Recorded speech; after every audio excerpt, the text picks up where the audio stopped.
Good morning, St. Markians. This is Clint Hutchison, and I'm doing a devotional for first time. And I thought it would be very appropriate to tell you when to do a devotional.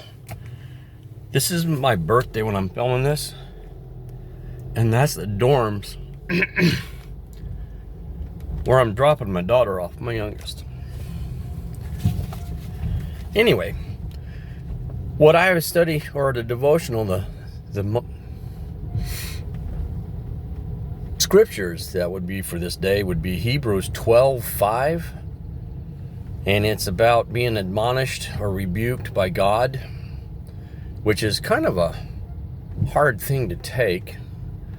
And in the supporting scriptures is Thessalonians 5:19 and Thessalonians 5:23 through 24.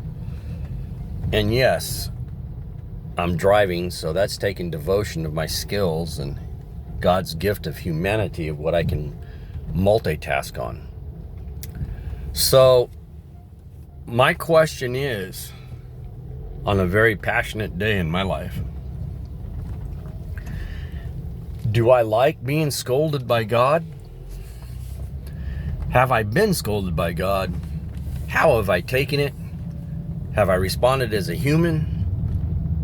Or have I said, I'm sorry, thank you, sir, and I'll do better?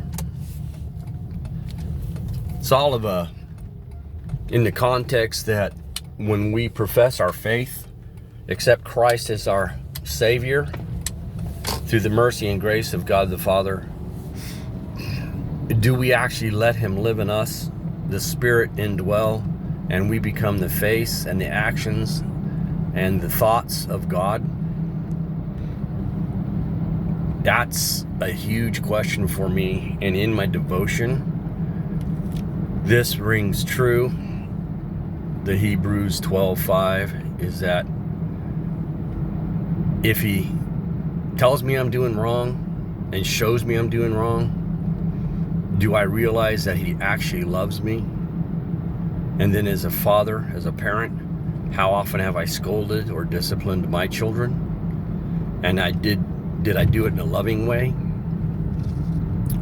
And since He has scolded me, and He has admonished me and rebuked me, because I've had a crazy idea, a human idea, and not the thoughts of God, which we should have. So, in that, with the indwelling of the Spirit, can we see God's plan? Do we know God's plan? Do we have His perspective? And when we get scolded, do we accept the fact that we were thinking on our own and did not have His mindset, His idea, in that case, His Spirit in our hearts? That's the premise of this devotional for me, as I'm taking a long drive home from Stillwater to Bethany to be with my family and leave my daughter.